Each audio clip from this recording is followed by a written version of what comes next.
Like, why are you reading your own book? I'm looking at the pictures. What were you looking at? Where's the picture of you with the bubble cut and the moustache? That's my favourite one, the ice cream man. You're the third person that mentioned that today. I love it. That's my Kevin Keegan haircut, that is. My dad used to look like that in the 70s. It was a popular look. Well, I'm probably the same age as your dad. No, I think you're a bit older. Now, why? You can answer this as an ice cream salesman. Why? This is one of those questions that has plagued the nation. Why is a 99 called a 99? Because it's short of 100. That doesn't even mean anything. No. John is in Enfield. Hello, John. Hello. Hello there, sir. Recognition for Northern Cyprus. Hey. Right, okay. Well, that's not helpful to anyone now. I do apologise about that. I don't know what that was. Richard. Hello there. Hello, Richard. Hello, Duncan. Hi, Richard. I wanted to ask, on Dragon's Den, on a previous show, you nearly killed yourself on one of these gentlemen's, inventions. Do you remember the guy who invented the gym? It was a chair, which turns into a mini gym. Oh yeah, that was what describe that, Duncan? What was that? It was just really a sort of thing that you can make into a gym. Yeah. Pull bits out here and there, all different sorts of gym equipment, and then you hid it as a chair in the corner of the room. But it was rubbish, wasn't it? Yeah. Yeah, but apparently he's reinvented it again, hasn't he? He's updated it. Yeah, well now it's an office chair.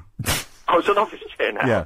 That was the thing, it had a treadmill, didn't it? Yeah. But it was a really flimsy treadmill. Yeah, but it turned out the treadmill was only a walking treadmill, not a running treadmill. And I was working on my pecs on one machine, one exercise.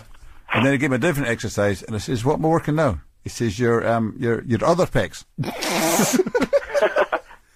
It was well, I don't want to say death trap, because it may now be an actual product, and I don't want to lie. No, it's not a product. Is it not? Oh, it's rubbish then. Could I ask, listen, would it be possible to have a copy of the book? Do you want a copy of the book, Richard? If it's all right with you.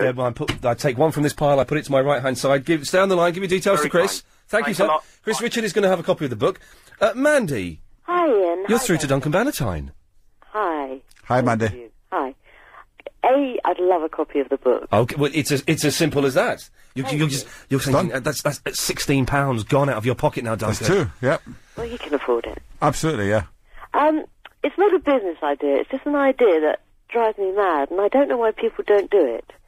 Okay. You know when you ring utility companies or broadband companies or whatever it is, they answer the phone and they play rubbish music down the phone to you, right? Well, I take your word for it. I don't phone them. My secretary does that, but I'll take your word for it. Can you think that? Do you really think that Duncan Bannatyne has phoned up the British Gas to query his bill? Of course he hasn't. But why do they have to answer the phone so it costs you money? Because they're not all free phone numbers. So what you're saying is they shouldn't answer the telephone until they're ready to speak to you. Correct. Yeah, you're right. I absolutely agree. 100%. Or they should have free phone numbers. Not these 0871 numbers, which cost you more than ordinary phones. Absolutely. Right, but Duncan isn't in charge of all phones in the world. He's just a bloke. You know, he's a nice bloke. But well, Duncan, can you have a word with every business in the country and see if you can sort that out? Well, I'll do what I can. You know, I'm not God. You know, I'm close, but, you know. He's pretty darn close. Mandy, thank you for that. Stay on the line. Give Chris your details. Thank you. I'd love the book. Thank you, Mandy. very much. Okay, there we go. Was she for real? Yes, and she. Am I allowed to say what Mandy does for a job? I think I am. Well, no, maybe I shouldn't. Actually, I'll tell you off air.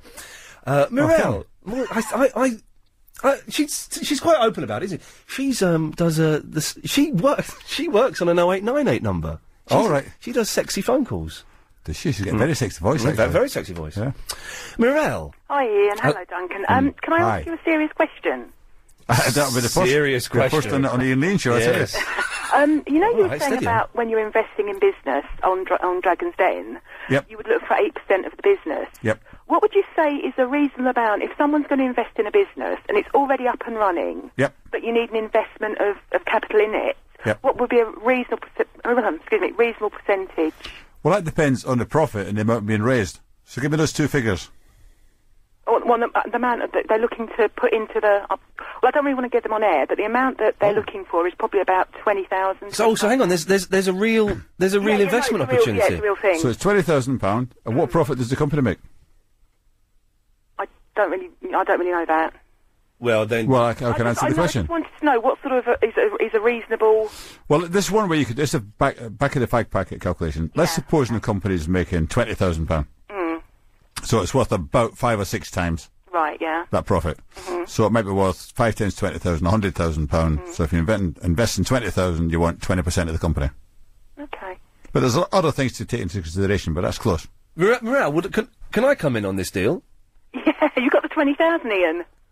Hang on, I might have... Duncan, you couldn't lend me £20,000, could you? It depends on the interest rate that you would acquire with. You're on your own, I'm afraid, Morale. I can't help you. Thank you for that. Thank you. There we go. How sick do you get of people coming up to you in the pub or in the street going, I've got a brilliant idea for you, Duncan, I've got a brilliant idea. It must happen all the time. Only if they're completely boring. Looking at me there? No, some people come up and you don't want to tell them, and they say, well, but it's a good idea. And like, Deborah Maiden says it like this. People come up and say, she says, it's a good idea to cure cancer.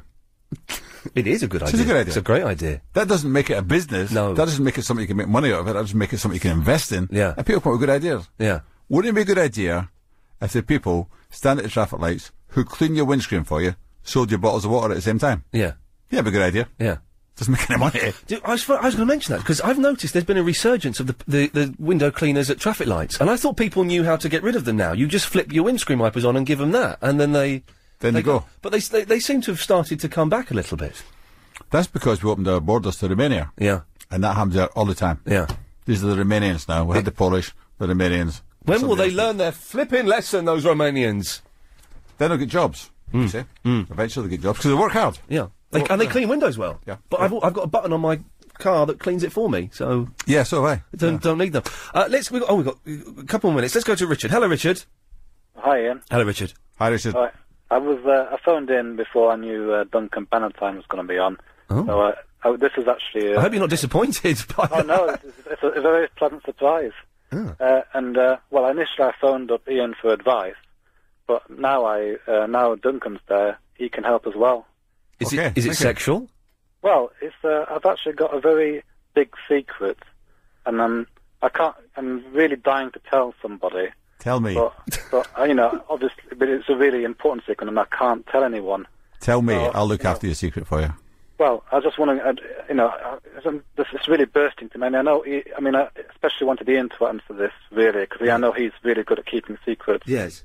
Right. But obviously, what's both of yours advice on that topic there? Duncan, how do you keep a secret? You must get lots of business secrets, and you must know things that are going on. How do you do it? Wait a minute, what's happened to you? He's not going to tell us a secret? No, I don't think he is.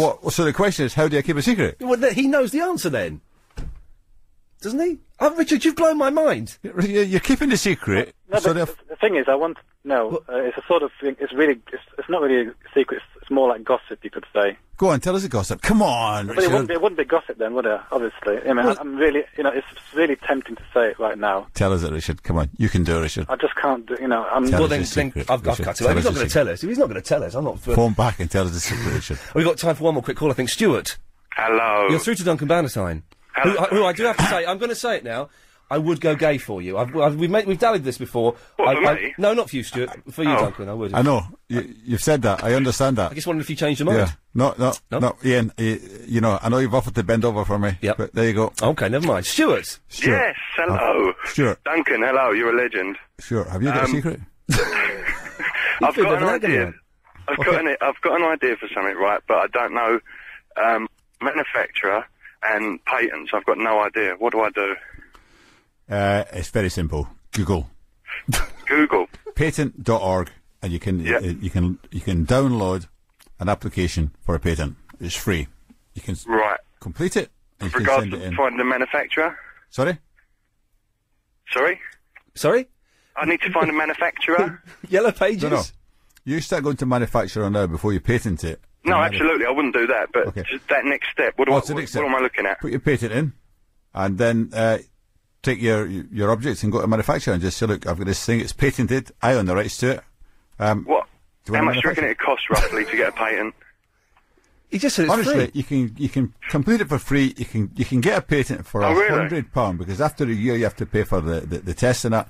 And you can do it for £100. Stuart, listen, I've got to go. Thank you very much for that, Duncan. Thanks for coming in. The book, of course, Duncan Bannatyne. Have we got time to read the whole title? Duncan Bannatyne, From an Ice Cream Van to Dragon's Den. Anyone can do it. My story, updated. It's $7.99. It is very, very good. Oh, we've got one more to give away. We'll give that away after you've gone. It's signed by Duncan. Duncan, thanks for coming in. You're very welcome. Cheers, Thank boss. you. Nice to see you again. Thanks a lot. Thanks a lot. Here we go. Here's the news.